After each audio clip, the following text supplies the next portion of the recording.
Hey, it's Ben Greenfield. This podcast is brought to you by one of the world's leading age management practices, headquartered in South Florida. I've gone down and seen them. They have actually a nationwide network with over 80 clinics of highly trained and credentialed physicians. They do hormone therapy, they do sexual wellness treatments, they do health counseling, testosterone therapy, growth hormone therapy.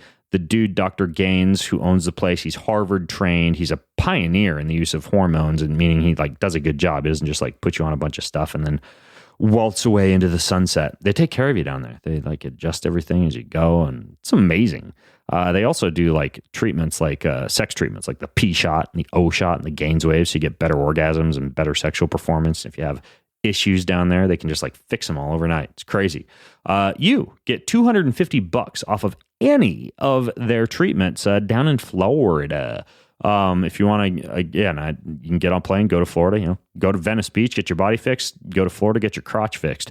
You text the word GAIN to 313131. That gets you $250 off. Text the word GAIN to 313131, and you too can go into Gaines Wave and reinvent yourself.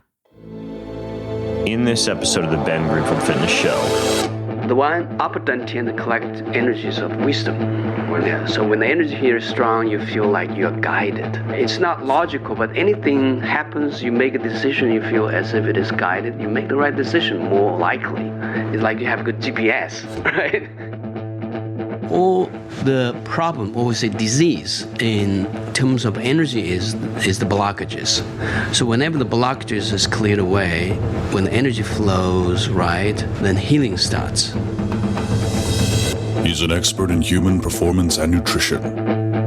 Voted America's top personal trainer and one of the globe's most influential people in health and fitness. His show provides you with everything you need to optimize physical and mental performance. He is Ben Greenfield. Power, speed, mobility, balance. Whatever it is for you, that's the natural movement. Get out there. When you look at all the studies done, studies that have shown the greatest efficacy. All the information you need in one place, right here, right now, on the Ben Greenfield Fitness Podcast.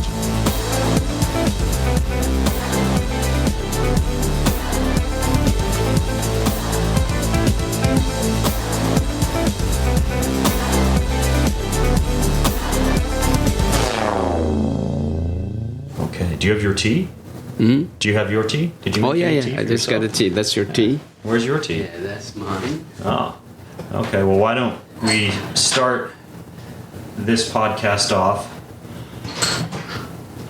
with a toast. I'm here in Robert Peng's office in New York City.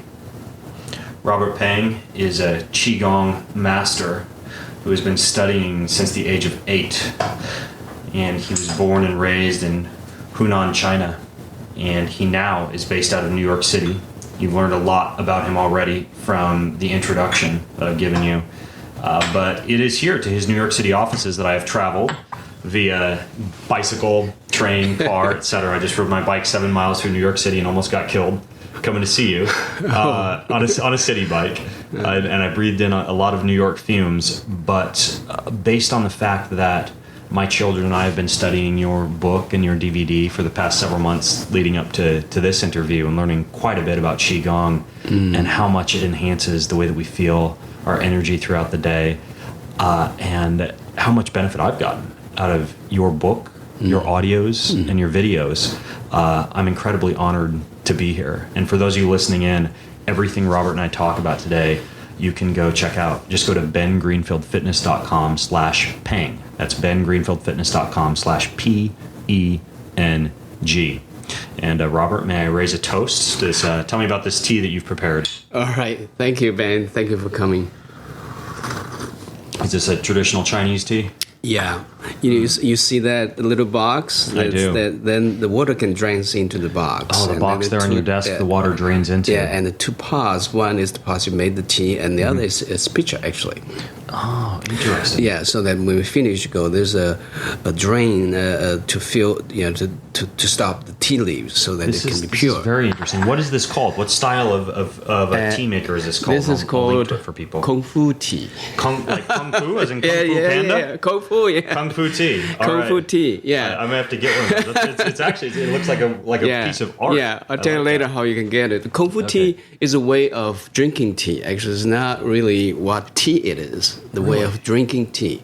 Kung Fu is exactly the same word, Kung Fu. But it's not that when you're drinking tea, you're playing Kung Fu and fighting each other. Kung Fu originally... As much fun as that would be. Yeah, originally meaning a period of time that you dedicated very strongly. You can say it took me 10 years of Kung Fu to reach this, trance.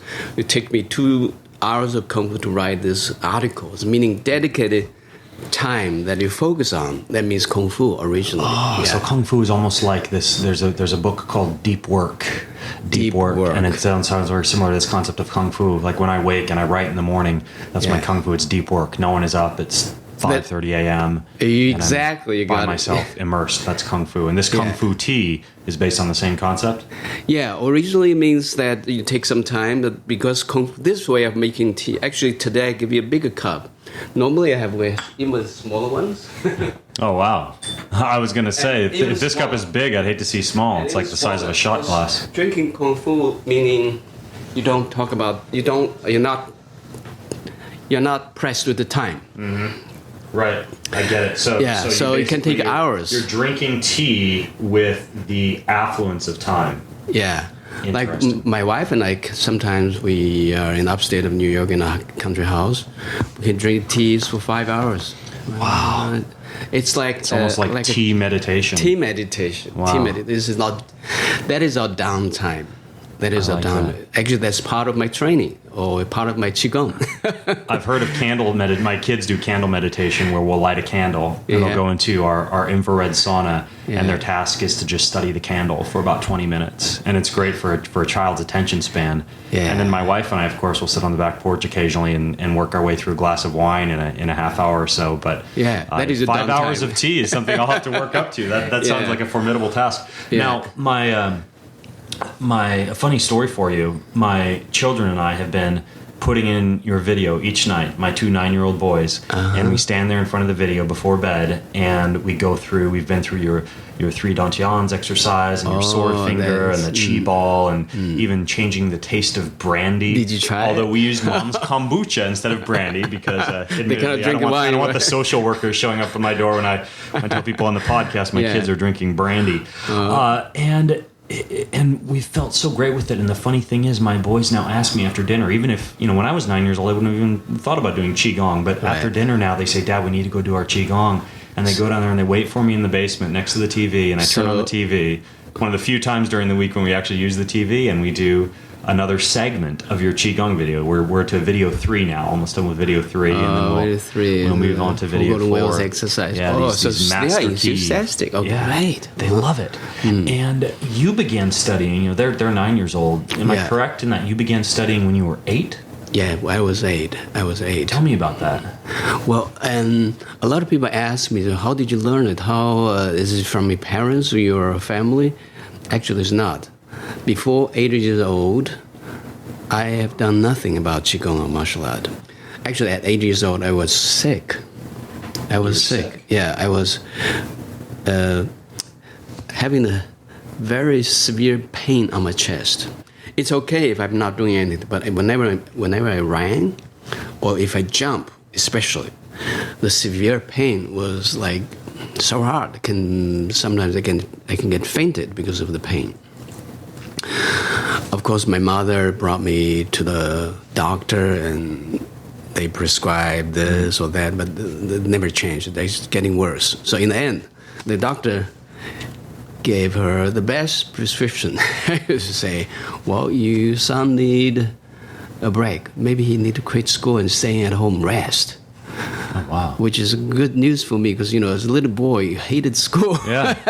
Yeah. But that good news doesn't take long. Only 2 days. Because first day, oh, good. Then I get bored at the end of the day. Because you don't know. Because other time, it was very colorful. Because when it's the time of off work, all the other kids are in the community, but when it's school time, they went to school.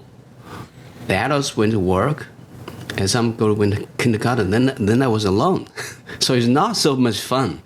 So for 2 days, in the end, I was so bored. Then I have to find something more interesting. Right. So you're getting cabin fever. Right. Crazy. Right. Instead of staying at home, I snake out. Yeah. Then I find some ants. I observed more than 40 kind of ants because it's springtime and beautiful. Yeah. Then I could begin to explore more further. And you're just by yourself out exploring because you're not in school. Yeah. I was just boring. Yeah. Find all the wild strawberries. Then not far from my home, there's a wall. Actually, it's a resort hotel surrounded by walls. This Chinese, is in China. Yeah, Chinese like walls. Yeah, and I think they've got the biggest one. Yeah, you can see even from the moon, right? Right. Yeah, but that wall is not that big, of course, but high enough to stop us from going freely inside. Because my family, my hometown was a steel and iron plant. When China and Soviet Union were very close, they sent engineers and built that factory, actually. So that resort hotel was hosting the guests at that time. Then when they left, then it was a reception area for the VIPs. That's why an ordinary person, especially little boys and girls, are not allowed to get in freely. So we had to go through the gate. Right. And the gatekeeper was very bad. Right. So many times we get over the wall and jump inside. Before we visited there too, but not too deeply. By the way, what year was this? That was 1972. Okay, so back in the early 70s. Yeah. Gotcha. So you're just a little boy, you're exploring nature, you're not in school, Yeah. and you're just wandering. Yeah, I just wondered. The inside, I guess, because inside there is much, much more colorful than the others. They have fruit trees, they have swimming pools, like other world. So I like to go there a lot. Yeah. Then one day I explored deeper, and then there's a red bricks building and more big pipes connecting all the other buildings. It's a boiler room. So I snuck slowly near the door of the boiler room. Then I saw a middle-aged man shoveling the coal there. And that was my master. That was your the man shoveling coal. Yeah. Well, of course, I didn't know each other before that. So I snuck in and peeping. Then he saw me and said, "Oh, you want to watch the fire? Come in." Yeah. I think a lot of other boys did the same before, maybe. So he was quite familiar with the little boys peeping then. Okay. Yeah, come in, watch the fire, don't burn yourself. Then, of course, we were in a conversation. Why did you go to school? I said, I got sick, staying at home. He looked at me. Later, years later, I learned the skills of healing. He was doing the healing on me by scanning with his gazing power. Just with his eyes. Just without touching even. Interesting. So not too long, I was recovered actually, without noticing that.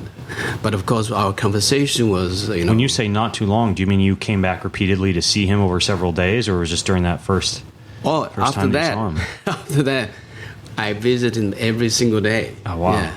Actually, when we left... What drew you to him? What made him seem so interesting to you? I don't know. I don't know. It's just like, maybe, he looked like middle-aged man. Yeah. Like my age now. But he was already late 80s. Oh, wow. So he looked really like much younger than his age. Right. Yeah. Perhaps he was an early adopter of anti-aging and longevity. Yeah, because principles. practicing Qigong, there's so much benefits. One of the main I've benefits certainly delved into some of the longevity, anti-aging, for sure. Anti-inflammatory, lower plasma cortisol, all the things that can cause accelerated aging.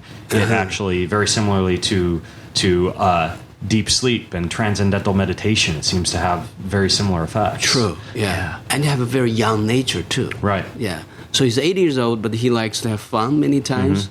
When he's not teaching me, when he's teaching me, he's serious, Right. Yeah, then he's very, very good child mood, and he can do a lot of fun things. So that's how we first met. Then when I left, he said, well, feel free to come anytime. Then, of course, I have nothing to do. I go every single day. Later, I joked and said, you didn't mean when you say this, just greeting, right? You didn't know I'm making it. He was laughing, And I think it's nearly about several weeks later. He was such a wonderful storyteller. Actually, later I went there for the story, more for the story than for the fire. At first, I liked to watch the fire.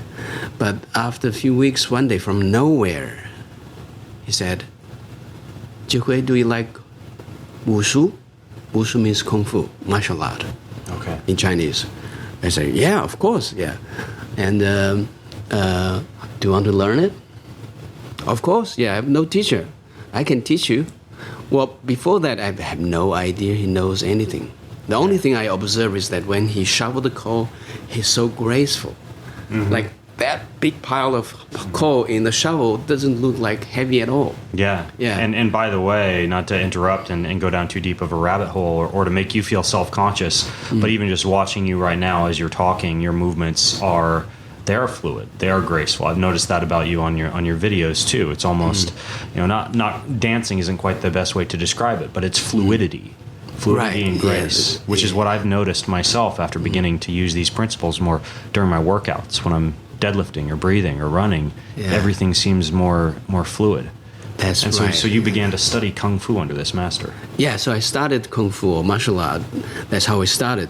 But when he raised this, I say, you know how to do martial art? I say, because he doesn't look like bulky, big man. He looks like ordinary. He's walking on the street without some other guys. Maybe the robber may take him as the victim, which will be very wrong, of course. But he's not like Jean-Claude Van Damme. No, he's like so ordinary. But when he's doing that, he's powerful martial artist. He can freeze a fierce animal by just bare hand, then freeze. He could freeze a fierce animal? I mean, freeze meaning like he can just disable like big bulls. You saw him do this to a bull. Why? So many other things. This is he can communicate with many birds and animals. Spiritually, use his hand gestures, then he can make the wild animals like a trained. Yeah, this is very interesting. And I certainly, for those of you who are listening in who are more scientifically bent, more left brain, there are some definite physiological principles that underlie this related to the heart-brain interaction and the electromagnetic field that the body produces. And one living being's ability to influence the field of another living being via their emotions, their movements, etc. So some of this is steeped in quantum physics and science. But you observed this man do these things, and he began to teach them to you? Yes, yeah. Well, I started with martial arts, eagle claws, horse stance. The horse stance is the first exercise. Horse stance being a Qigong exercise. Yeah. Qigong, both Qigong and martial art. Because we have a saying, you practice martial art without Qigong. When you reach to some certain level, it's very hard for you to reach higher.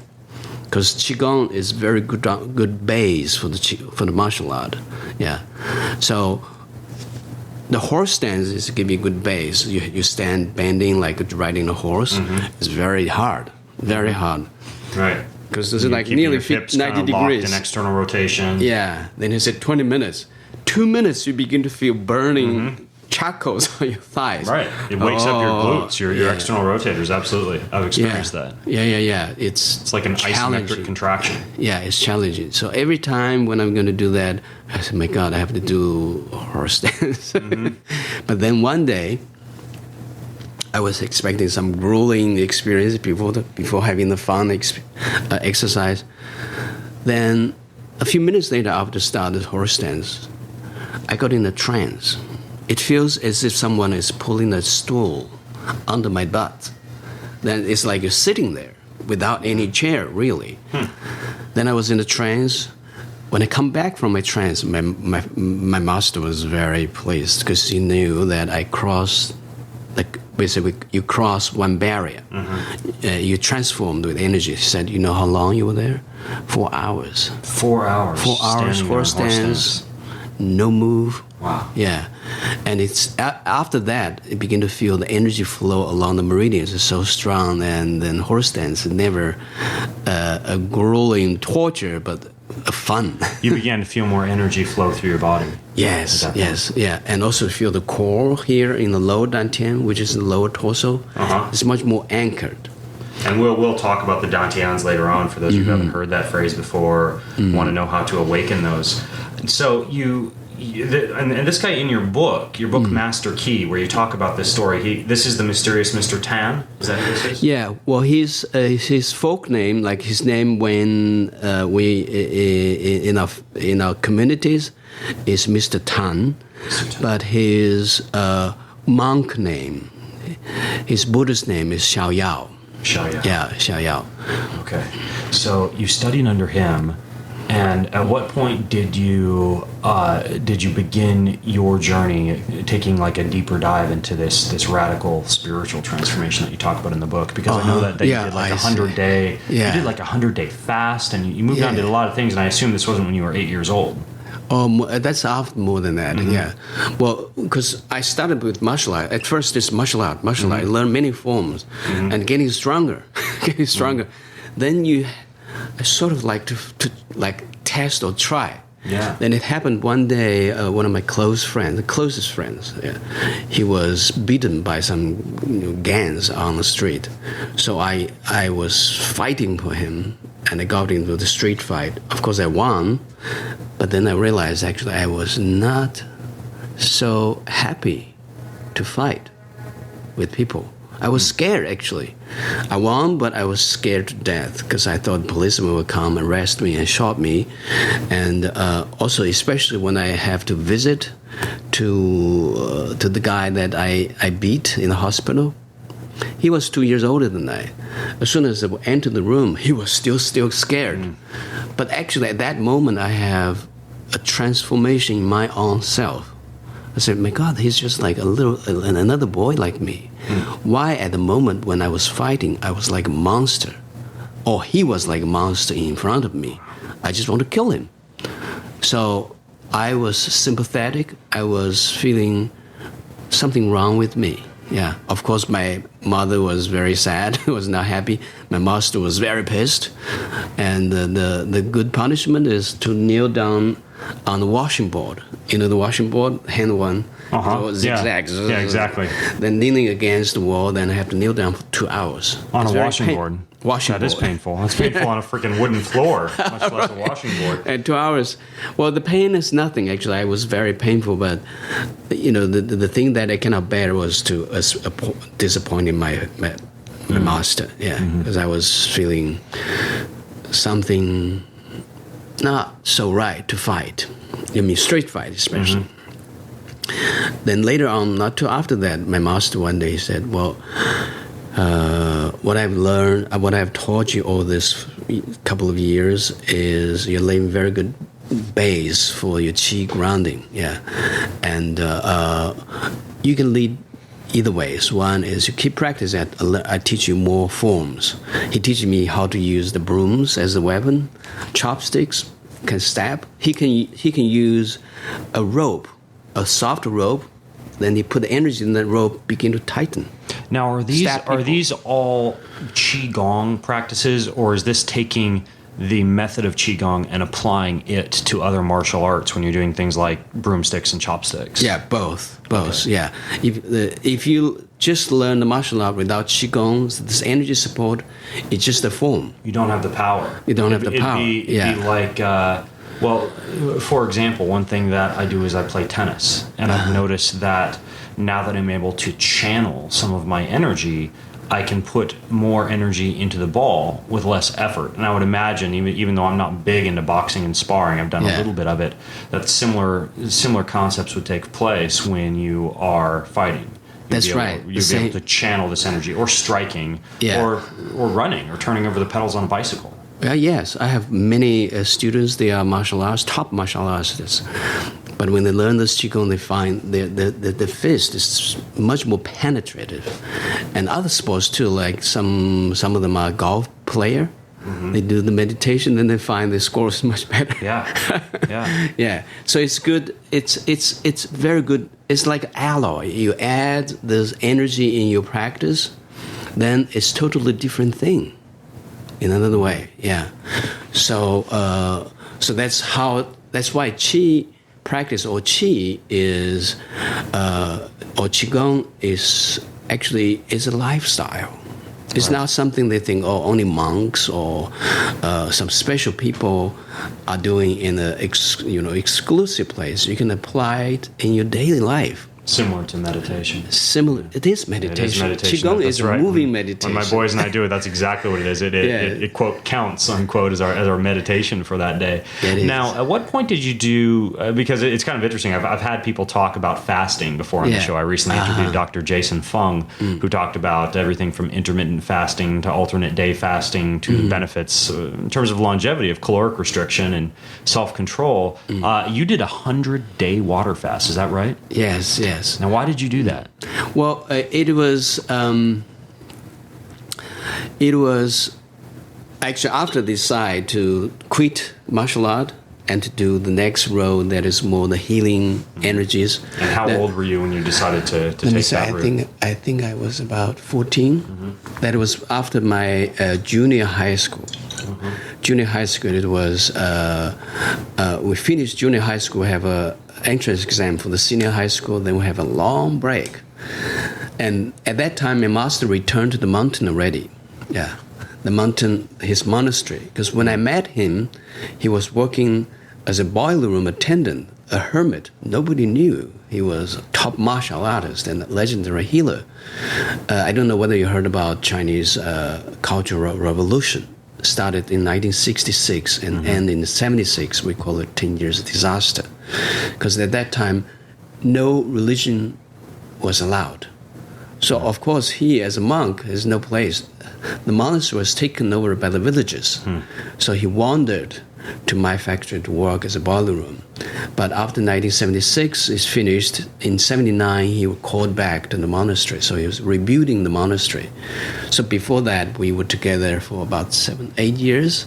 Almost every single day, I live double life. Yeah, my school life, then my martial art life. Yeah, secret. It was secret because your friends didn't know. Did your parents know? Yeah, my parents knew later. Yeah, for the first 2 months, they did. I even kept secret from him. That's number one thing. He said, when you practice with me, keep it secret. I was so good to keep secret from my parents even. But then my mother got a bit strange. You say, this little boy before, so lazy in the morning, now all of a sudden get up at 5 o'clock, disappear for a few hours, come back home so hungry. So he said, what are you doing? Oh, I was jogging. She was not so convinced. So I told my master. Then he said, ask your parents to come to see me. So they went to see him, quite, surprised because they never knew each other before. Then they talked for about 2 hours. I was kept out of the room, not allowed to get in. 2 hours later, they went out and said, go with Master Tan, go with Master Tan. So they kept secret from me too.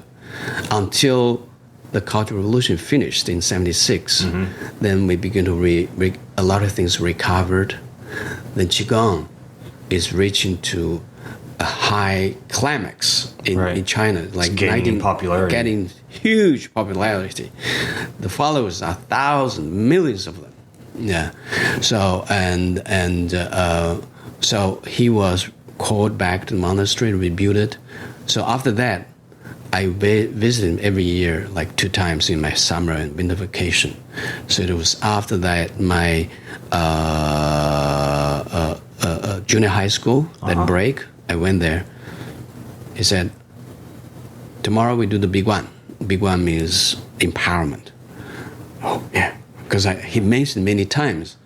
I was expecting it, but when it comes, it's Really, yeah, because I know it is 100, we say 100 days, 注记, yeah, it means clarifications. Because for this purpose is 3 things, yeah. 静体 means clear energy, clear your body, clear energy. 聚气, concentrate the energy. Because when it's clear, then the energy is flowing more smoothly.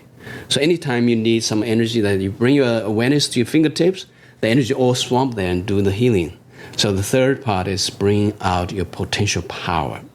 So 3 steps: cleansing, concentrate, potential power. Okay. Of healing of yourself or healing others. Got it. Yeah. So that is 3 steps, and it's during this 100 days water fast that you can make it very, very pure. Because ordinary lives, you have these distractions, the other distractions, eating, all this. It is very hard to get it like vacuum clean things. So that is the purpose. Yeah, that is, and also spiritually, you can envision a lot of things. You can get so deep insightfulness of what can happen in your life. Like, life, we have ordinary feelings. We have the feeling of pain, sadness, cold, all this physical or emotional. Right. But when you're doing that meditation, all that feelings will lead to extreme. Like the pain you never experience in your ordinary life, you experience there. When you are fasting, you mean? You're fasting. And so if you are lonely, then you would experience a higher degree of loneliness during an extended fast. Right. Or, now, is the same true for positive emotions? If you're full of positivity like peace or love or joy or gratitude, would you also amplify those emotions through an extended fast? And it's always going after you go through this. Yeah. Okay. Yeah, actually the most difficult one is the itchiness. The itchy. It feels like itching. Yeah, it feels millions of ants are biting you. You feel, but any moment you. How many days into a fast do you start to feel itching like that? Well, it goes through the organs, one organ after another. So every organ is emotional, is connected with some feelings. Then, first you feel the coldness, then you feel heat, then you feel itchy, then you feel pain. All these kind of things go. And you practice this, and the practicing is to actually challenging them. Like when the first few times I was not so experienced, to meditate is so painful. Then I open my eyes and just move my body a little bit. Then I'm fine. Everything disappears. You still feel okay, but then when you're in deep meditation again, it comes again, until you really surrender. Say, okay, I gave up. Even if I die, I go to the hell, I go through it. So the moment you surrender is that you're open totally. About how many days into a 100-day fast do you experience something like that? For the first, I think 20 or 30 days, all this experience is like coming. When you finish this, then it won't come again. If you go through this, then the nirvana comes. Yeah. And this is when you were in junior high. Yeah, junior There's high. not many junior high boys who do a 100-day water fast. No, it's not easy. At least not of their own volition. Yeah. Wow. And it's not only that you have to have a higher master who can guide you through. And so was this guy checking in on you as you went, Mr. Tan? He comes to see me every single day. Okay. Yeah, every time it's pitch dark. You were in a small dark room this entire time. Yeah, it's a little room. It's actually right on it's in the basement, actually, the basement What about of your the parents? temple. Oh, no problem. Yeah, Okay. because they know I'm going to visit him. Then they feel Right.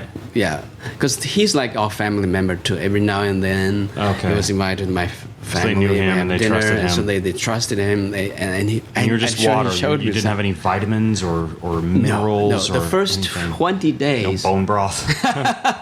The first 20 days, 3 jujube. You know, jujube is Chinese dates. Yeah. 3 jujube a day. I bet those tasted good. That's the 3 meals. One. Yeah.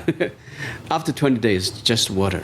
Wow. The water I can drink is and no light. The only light I could see was when he come and see me, because he always hold an incense, like this long incense, lit already. So he came. You can only see all this coming. Then we talk in the darkness. He taught me in the darkness, meditate.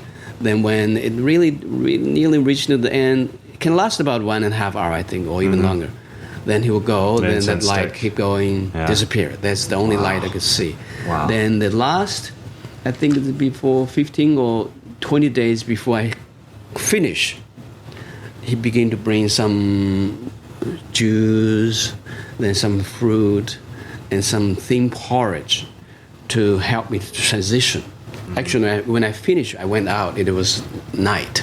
So when I went out of the dark chamber, then the second day I opened my eyes. Then my eyes are not so shocked, by the light. Yeah. But that meditation, that experience in the dark room, is very risky if you don't have a powerful person. Because for some time, your breathing are so slow, it looked like a dead person. Because like if you put your finger on the nose, you cannot feel the air by breathing. Because maybe one inhale takes 20 minutes, exhale 20 minutes. So it's like we call it small death.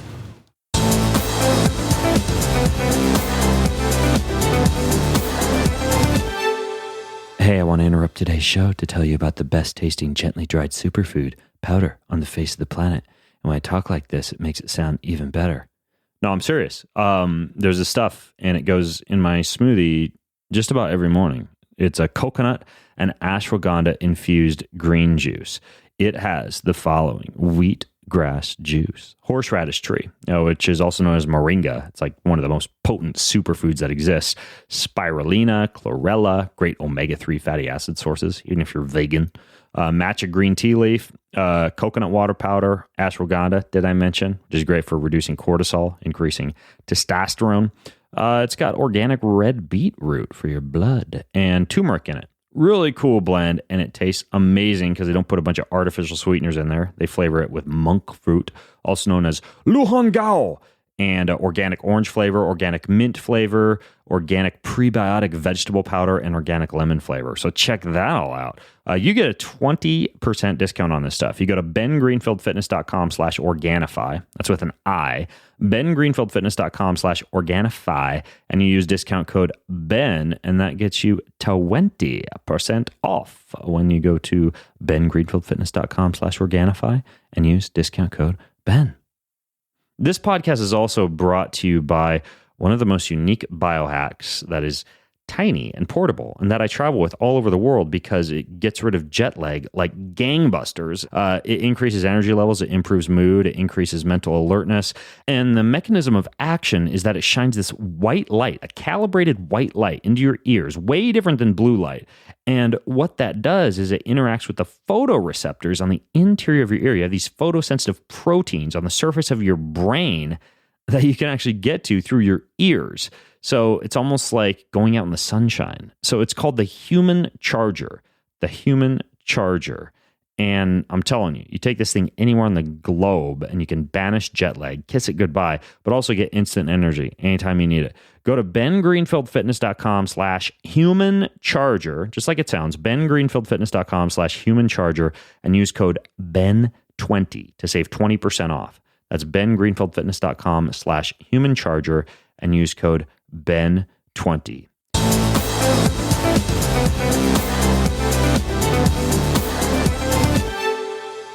And your body, I would imagine, is conserving a great deal of energy by limiting the amount of oxygen it's taking in, because you have to produce far less ATP. Yeah, small death, big life, because this is the total transformation. Mm-hmm. Like you touch the bottom. To make a comparison, if you want to clean a pound, you want to take out all the water, take all the mud, wash that, then refill the water, then we say totally clean, right? That was like that.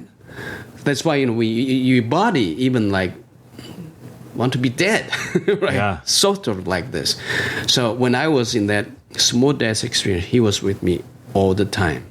Wow. Because make sure that the energy is moving smooth and moving across some barriers.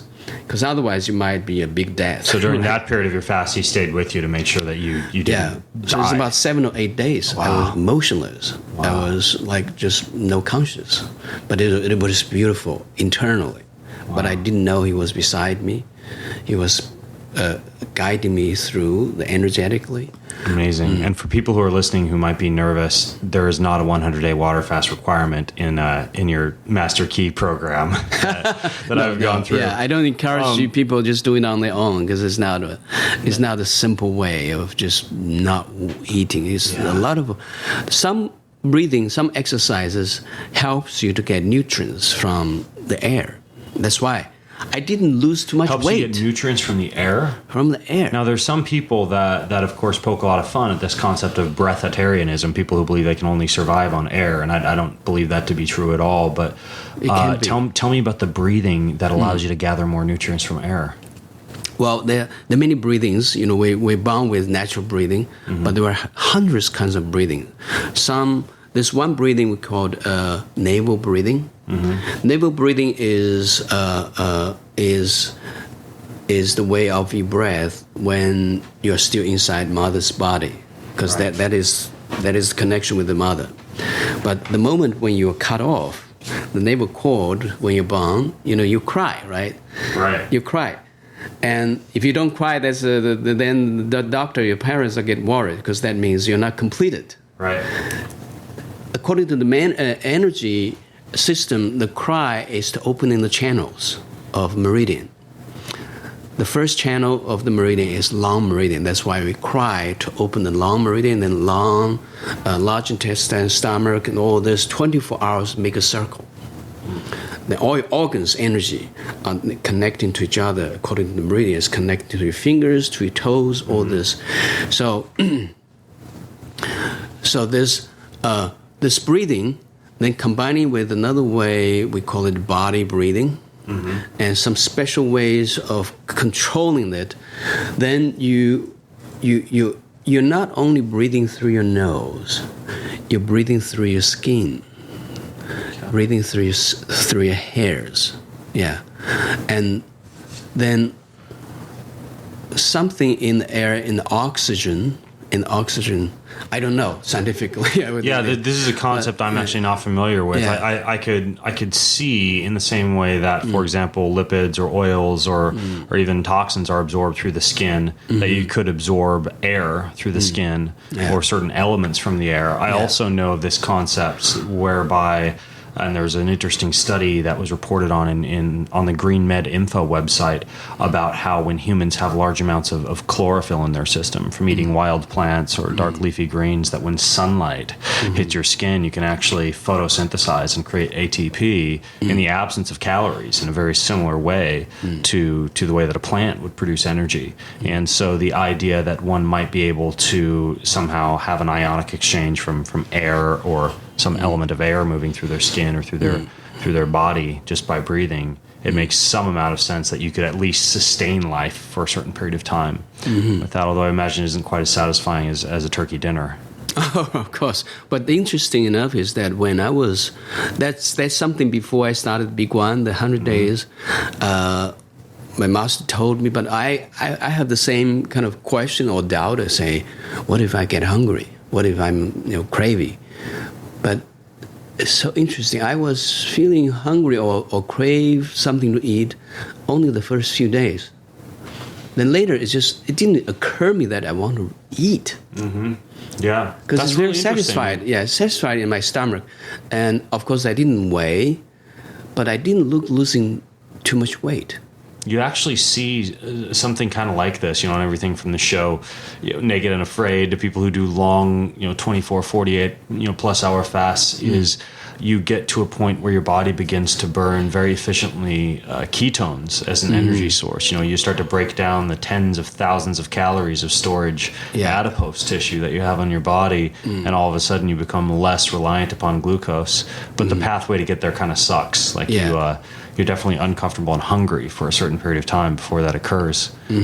When you came out of your 100-day water fast, was that when you started to begin to experience some of the healing powers that you tapped into?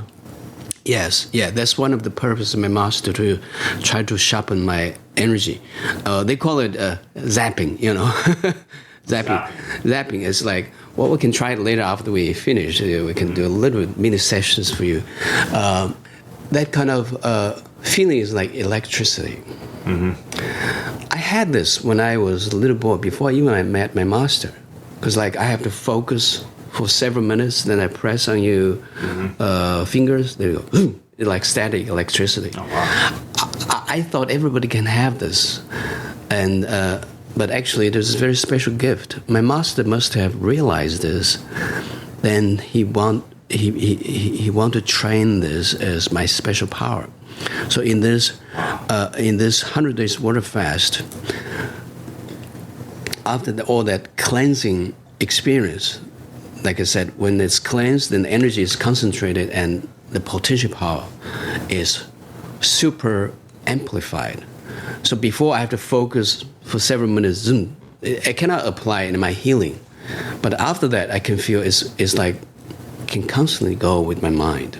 I can lead it to your stomach, to your lung, through the fingers or through some energy channels.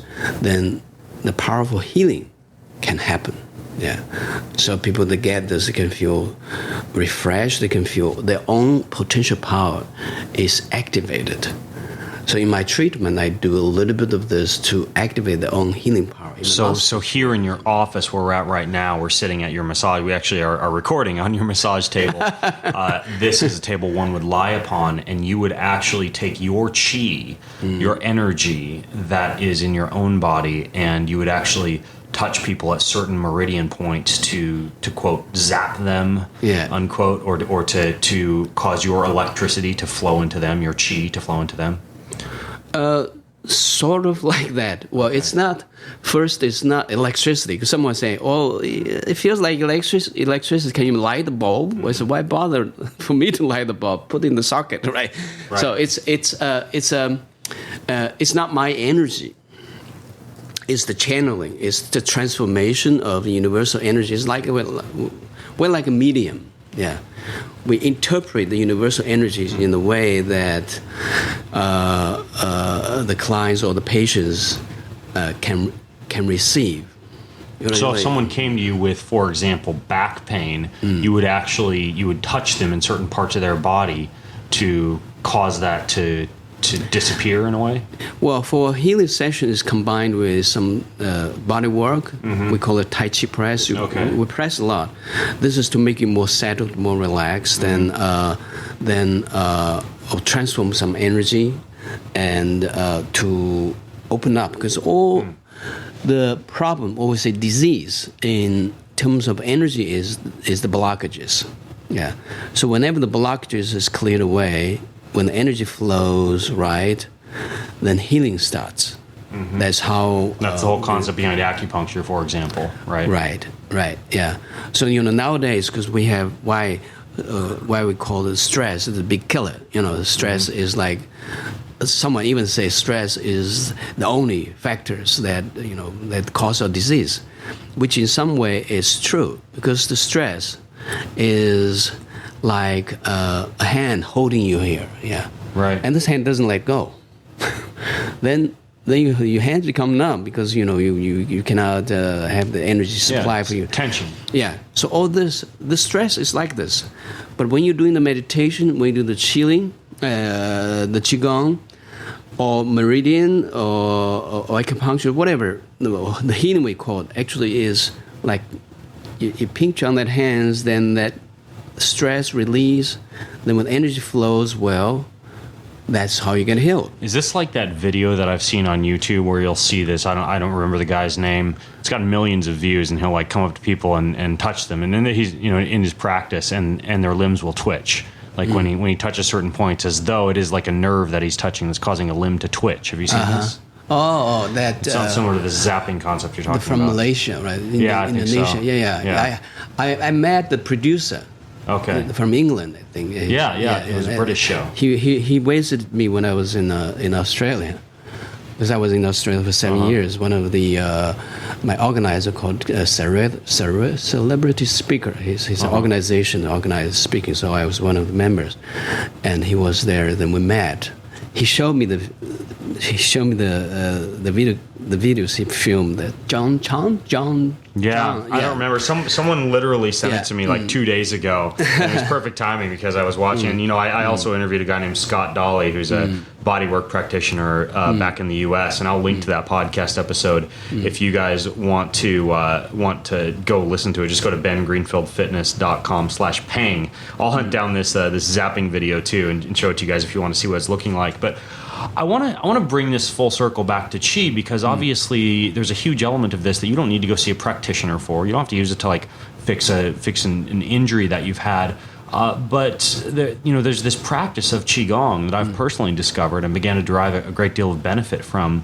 It's a series of moves and breathing and all the things that you demonstrate in your videos. But tell me, first of all, about what you have discovered as far as the physical or the physiological benefits of this. You mentioned lower cortisol. You mentioned longevity. Right. What other things happen physically when you're practicing the kind of things that you demonstrate in your videos? Well, the huge scope of the benefits. Well, basically, you feel your body more in harmony.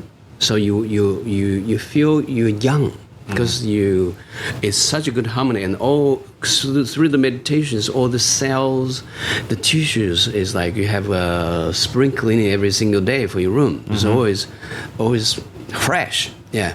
So then you're sleeping better. Yeah. You have more restful sleep and you have very good mood. So physically you have less pain, you get lower blood pressure. Yeah, lower blood pressure and a good appetite. In my master's words, they say you have 6 no worries. 6 no worry for eating, meaning you have good appetite, you have good digestions. No worry toilet. It's also digestions. You don't have colon things, the problems. There's clean with the colons, and no worry sleeping. You have good energy. No worry energy, meaning that whenever you need to use the energies, you can call it. Like say for example, today you have all of a sudden you have an assignment that you have to stay up the whole night. Some people cannot handle it. You can keep your energy high. Yeah. So all this and no worry emotions. The emotional balance is actually this is one of the most outstanding things. My master, he was the top monk, but at that time he was down as a boiler room attendant. He has a million reasons to be very angry and resented, but I've never seen him to be angry. Yeah, he was smile, very zen. Easy, very zen, and just so easy person, easy going. Well, I try to learn a lot. I'm still like learning this learning process, but I find that is the most beneficial things for physics. Because when you are in a very good broad heart, you avoid a lot of heart attack. Yeah. Because all this it's not just physical, it is emotion. Oh, yeah, absolutely. I recorded a very interesting podcast cardiovascular about problems and pains. In many cases, a heart attack is due to a combination of stress and poor minerals and hydration. It's a 1-2 combo. That's right. And fatigue, many things. I have people, they suffered from depression, severe depressions, fatigue, chronic fatigue syndromes. Yeah. Wow. So if someone wants to begin with kind of like awakening their Qi power and feeling Qi, if they haven't done it before, there's all sorts of things that you demonstrate. And I know that a lot of this is more conducive to to someone like watching one of your videos versus audio, but you talk about sword finger and you talk about creating a Qi ball and you talk about awakening your dantians by touching your third eye and feeling that light, and touching the middle dantian in the chest and feeling the light, and the lower dantian. And my kids even got to the point where they just did a Spartan race. They did a mini Spartan race, and before they started, I came up on them. They're both standing facing each other, touching their upper, their middle, and their lower dantians. And they were doing that because they learned in your video about how you want to have balance between all three. You want a strong head, your upper dantian, a strong mind. You want a strong kind of core, chest, your love dantian. You want a strong vitality, your lower dantian, and you want to be kind of firing on all cylinders. And I know in your video you kind of teach how to awake each of those dantians. And my kids were doing that before their race, which is brought joy to my heart to see them tapping into that. But for someone who just wants to get started with their first Qigong exercise, what exercise do you think is best for someone to first awaken that Qi power? Well, to awaken the Qi power in a way of game way, I mean, to arouse the interest, changing brandy is very interesting. Changing the taste of brandy. Changing the taste of brandy. Because to do that, you don't have to be very powerful with the Qi. As long as you follow the procedures that I introduce, then you focus, because everybody has Qi. Everybody has Qi. Just now you mentioned the dantian. Dan, D-A-N, means elixir. Tian, T-I-A-N, means field, elixir field. So I have 3 dantians, upper dantian in your chest, middle dantian in your heart, lower dantian in your lower torso. They collect different kind of energies. The one, upper dantian, they collect energies of wisdom. So when the energy here is strong, you feel like you are guided. It's not logical, but anything happens, you make a decision, you feel as if it is guided, you make the right decision more likely. It's like you have a good GPS, right? They're always guiding in the general right direction. We call it, this is center of wisdom. And this center, when energy is strong and well here, you have good decision. You have good intelligence. Otherwise, you get very confused. Very confused, like GPS get malfunctions. That is upper dantian. The middle dantian collect energies associated with the feeling loved and feeling you are more capable of giving love, like you have a Buddha heart. But when it's very weak, then this Buddha heart becomes like a thin glass, easy to broken heart. Little shake, it's broken. So you always carry the broken heart. You feel like more likely to be the victim. Of where you are or who you are. Some people always complain. Actually, in terms of energy here, is too weak. They feel it's vulnerable. Even people beside him or her sneeze, then it's nothing to do with it, but you will find the chances. Why do you sneeze? What do you mean? Well, find all this chance to make yourself feel miserable. That is because here is not so well developed with Qi. We call it middle dantian, or the wheel of love. Then the lower dantian, lower torso, they collect energies to give you more vitality. When Qi is strong here, you're like a juicy fruit, like you. You don't feel tired easily. If you feel tired, you go sleep very quickly, and you rest. Then you have very good rhythm of go and rest. But when here energy is so weak, then that energy is very weak. Then you need to rest. You have time. You cannot. And when you need energy, you're not high enough. So all this are the main 3 energy centers that actually we cultivate. So when so you asked me about the good practice, we have a hologram palm empowerment to practice each one of the them. Hologram palm empowerment. Because the interesting thing is that someone can be very developed in one of the dantian, then the other is very weak. That is the time we begin to feel the imbalance. Say, for example, you may have upper dantian very strong, very developed, but middle dantian underdeveloped. And so what is this person like? You would you'd have a good, strong mind, but you wouldn't have a lot of love or caring or compassion. You won't. If you don't have enough, like a lot of people. So you're basically like a smart asshole. Right. Or they feel depressed. I have quite a lot of clients. They're very successful, millionaire, multi-millionaire. But they feel depressed. They don't feel happy. People won't understand that you have everything. Why you're not happy? Everything but a good heart. And a good heart you could have like a strong middle dantian and be happy and be full of love, but for example, like a weak lower dantian and not have vitality or courage or bravery. Or lower dantian also has another big power, is that your stern, your firmness. Like if you have a very big heart, but lower dantian is weak, many spoiling mother are like that type. So what happened? They sacrifice everything, but in the end, their children are treating them like a doormat. It's because while they're pouring the energy of love, they lose the power of vitality core. Then their firmness is shadowed. Yeah. Or if you have very big heart, but upper dantian is weak in your head, if you have this kind of neighbor or friend, they can be very lovely but annoying neighbor. Right.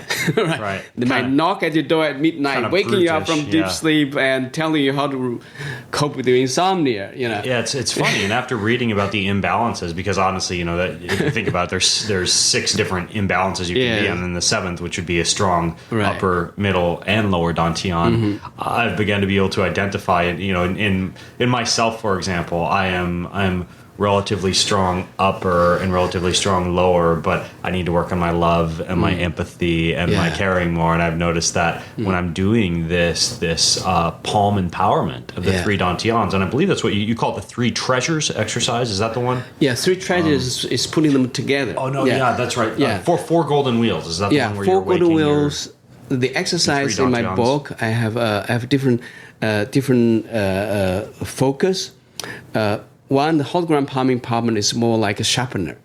Yeah, you have some problem here, you just do it. It's more, you don't have to practice all the time. You just like sharpen it. Hologram palm of upper dantian, middle dantian, lower dantian, you do central meridian practice to hold them together. Because central meridian is very, very, very important channel. Yeah, it goes from top head to the perineum, shooting down to connect the earth chi, which is more grounding and motherly, and going up, connect with, say, the heaven chi, which is more expansive and inspiring. And they cross 3 dantians, so you are like an organic part of the chi. Otherwise, it's yard cell. No matter how developed they are, they're not in one unit. So you always finish your hologram palm empowerment by ensuring that you're grounded to the earth. Through central meridian, And that energy is passing from the heaven down through your body. Yes. Or you do a simple exercise called 3 treasures standing meditation. That is a practice. 15 minutes. Yeah, it's not very long. And you have audios too. And I keep those on my MP3 player. What I did, and this is what I would recommend to people listening in. I read your book to kind of learn the story and to study up on what Qigong is. And now I'm going through the videos so that I can see what each exercise from the 3 treasures to the 4 golden wheels looks like.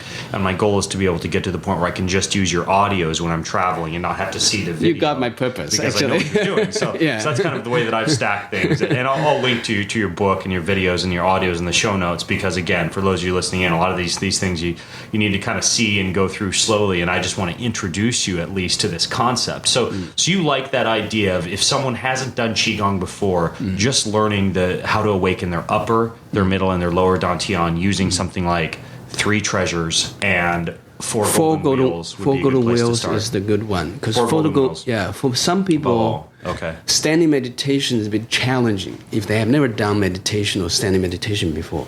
4 golden wheels is a movement practice. It's a lot of fun. And it's also easy. My kids actually like it. The shaking. They love the shaking. They like the shaking. And I was doing, even before I read your book, I used to shake for about 5 minutes each morning. I learned that from a Navy SEAL commander named Mark Devine. He told me every morning he wakes up, he does the Qigong shaking. So I started doing it. And you feel the nitric oxide coming out your fingertips, and you feel this awakening of energy and blood flow. And it's great for bowel movement and for lymph fluid and all sorts of things. But what my kids like is when we're doing the empowerment, your hologram empowerment, where you pull like the pearl of light out of the upper and you move that around, and you move to your middle and to your lower. A lot of times they're describing their light, and they're like, "Dad, it's a firefly. It's a great ball of fire." It's one of my sons the other day told me it was like a somersaulting hedgehog or something like that. They come up with all these crazy cool ideas, but it's fun to see them experience that energy. So 4 golden wheels, and for those of you listening in, I'll put a link to kind of like a YouTube demonstration of that as well in the show notes. But another question that I have for you, Robert, is, in terms of a practice, yoga would be like whatever. You might do a 60-minute yoga session 3 times a week. Or for weight training, you might do a 30 to 45-minute weight training session, 2 to 3 times per week. For something like Qi Gong, is there a way to practice it that is best? Like, is it best to do tiny amounts each day? Is it best to do like one of your longer 45 to 60 minute sessions and just do that on like a weekend? Or how do you recommend for people with limited time to be able to implement Qigong into their lives? Yeah, well, it depends on the different people. Someone, of course, we can commit longer. I recommend at least half an hour.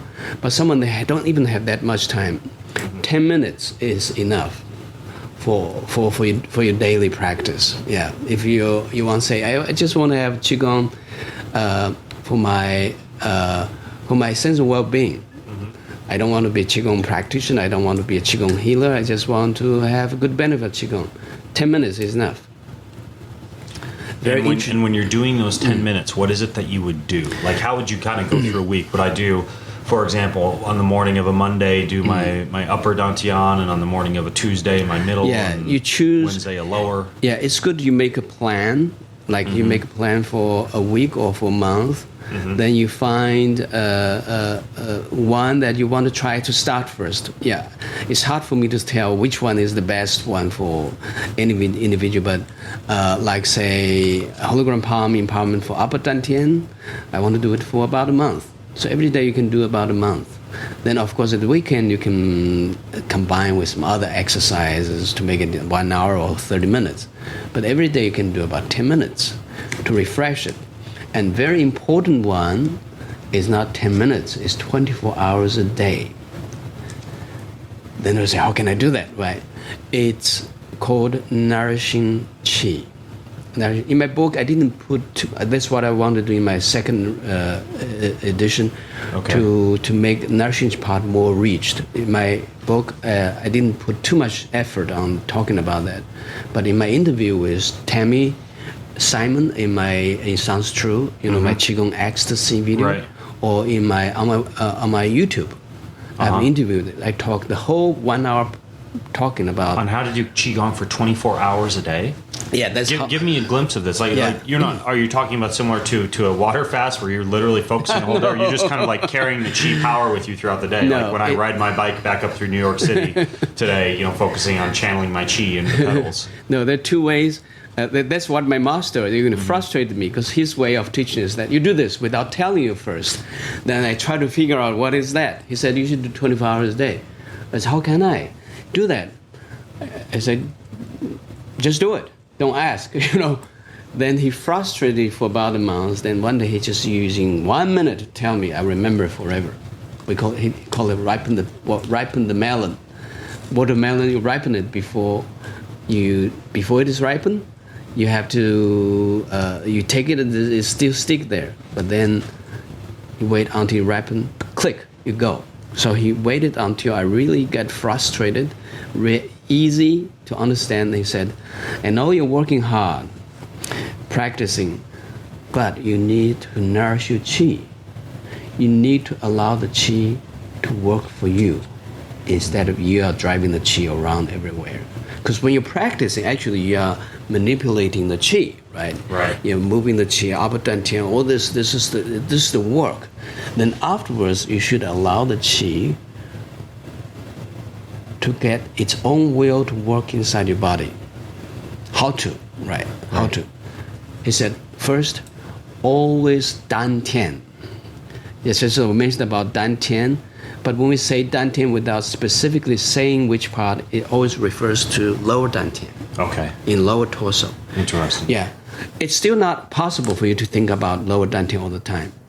He said, anytime you are aware that you are a Qigong practitioner, think about your lower dantian. Okay. Yeah. Why is that? Treat your lower dantian. Why the lower? Why is it so much more important, your lower dantian? Lower dantian dantian is the lowest among your three dantians. So it's also like a warehouse. They store the energy. Okay. So anytime you say, after we talk, I put my hands on lower dantian, not only thinking, any way that you can treat or greet on your lower dantian, you can tap on your lower dantian, put your hand on your lower dantian, think about lower dantian, or even say good morning dantian. Right. Yeah. So the more frequent you greet on your lower dantian, the more refresh you made your Qi. So you make the Qi home, then the Qi generate.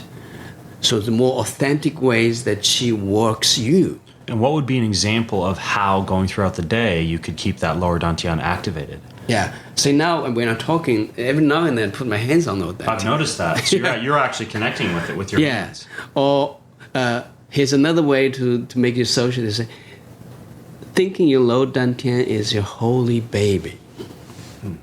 If you have two twin sons, I have twin boys. Yeah.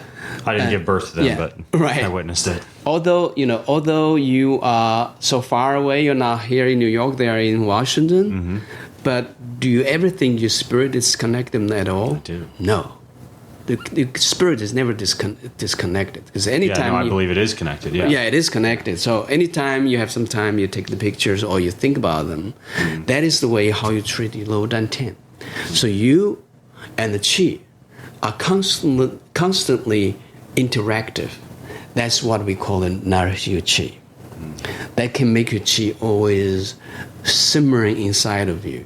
There's a lot of physiological benefits to that as well in terms of digestion, bowel movements, your gut-brain axis, a lot of things that are related to the way that you look and you feel and you perform the rest of the day when you take that invisible energy that you can feel flowing to your body and be able to direct it. And I mean, I now, my personal physician back home he's a Eastern medicine practitioner who does acupuncture when I visit him, and now I'm doing Qi Gong each night with my boys, and I'm tapping into the power of gratitude each morning by doing gratitude journaling, and I'm realizing that when you have a strong, fit body, that's not enough, and when you're biohacking your brain or you're studying and researching and teaching, that also is not enough. You have to have a strong body, a strong mind, and a strong spirit.